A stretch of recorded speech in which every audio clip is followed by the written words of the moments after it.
무인도를 거닐던 당신이 시계를 하나 줍게 된다면 자연스럽게 사람이 이 섬에 들렀다고 생각할 것입니다. 무인도의 금속들이 저절로 모여 시계가 되었을 리는 없기 때문입니다. 더 나아가 세포는 시계보다 훨씬 복잡하고 정교하며 DNA에는 생물이 살아가고 성장하는 데 필요한 정보가 담겨 있습니다. 이처럼 생물이 설계되었다는 주장을 하는 사람들은 시계를 예로 들어 그것이 복잡하고 정교하기 때문에 설계되었음을 알 수 있다고 주장합니다. 그러나 당신이 무인도를 걷다가 발견한 것이 시계가 아니라 해변으로 떠밀려온 찢어진 풍선 조각이었다면 어땠을까요? 풍선은 복잡하지 않고 정밀하게 작동하지도 않습니다. 오랫동안 바다를 표류하며 찢기고 늘어나 원래 형태조차 거의 남아있지 않을 수도 있습니다. 그래도 우리는 풍선이 자연적으로 생겨난 물체가 아니라는 사실을 알 수 있습니다. 계속해서 걷던 당신의 시선이 해변을 가득 메운 조약돌로 향합니다. 둥글고 매끈한 조약돌이 끝없이 널려 있습니다. 하지만 우리는 수천 개의 조약돌을 다듬은 사람이 있었다고 생각하지 않습니다. 파도 때문에 돌이 반복해서 구르고 충돌하며 다듬어지고 비슷한 장소에 모일 수 있다는 것을 알기 때문입니다. 자연적인 과정이라고 해서 반드시 엉성하고 무질서한 결과만 만들어내는 것은 아닙니다. 오히려 자연에서도 규칙적인 구조가 나타나기도 합니다. 화학의 세계에서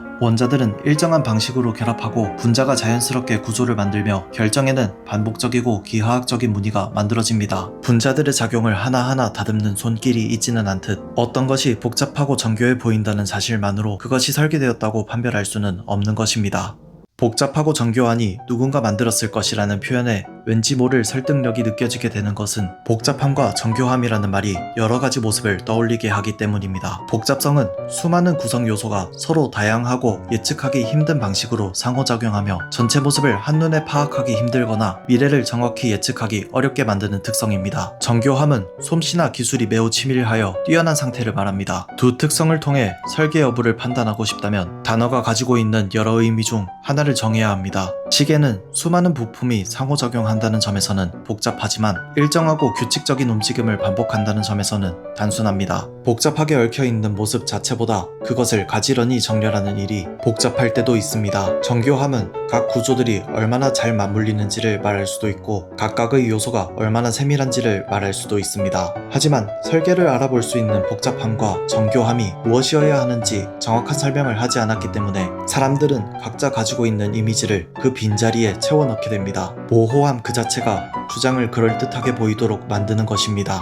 생물의 자연적인 진화를 부정하여 설계를 증명하려는 시도도 있습니다. 그러나 생물의 진화를 부정하는 것이 곧 설계를 증명하는 것은 아닙니다. 복잡하다는 사실은 관찰입니다. 설계되었다는 것은 관찰된 현상이 어떻게 나타났는지에 대한 해석입니다. 따라서 해석이 옳다는 것을 뒷받침해주는 근거가 필요합니다. 우리가 어떤 것의 기원을 직접 확인할 수 없다면 관찰된 현상이 만들어지는 과정에서 남게 되는 흔적을 통해 그 원인을 추론할 수밖에 없습니다. 생물이 설계되었다고 주장하려면 설계자가 생물을 만들면서 남겨지는 흔적이 무엇인지를 제시할 수 있어야 합니다. 생물을 만들 때 어떻게 개입했으며 어떤 과정을 거쳐 구조를 만들었는지 알 수 없기 때문에 그저 설계자가 그렇게 만들었다고 설명할 수 있다면 설계라는 주장은 틀리기 어려워지는 대신 무엇을 보고 설계를 확신할 수 있는지도 알 수 없게 됩니다. 이것은 설계가 과학에서 처음부터 배제되었기 때문이 아닙니다. 설계를 하나의 원인으로 판단할 근거가 제시되지 않으면 관찰된 현상을 설명하기 위해 설계라는 결론을 선택할 이유도 없기 때문입니다. 설계가 남길 수 있는 고유한 흔적은 생각하기 쉽지 않습니다.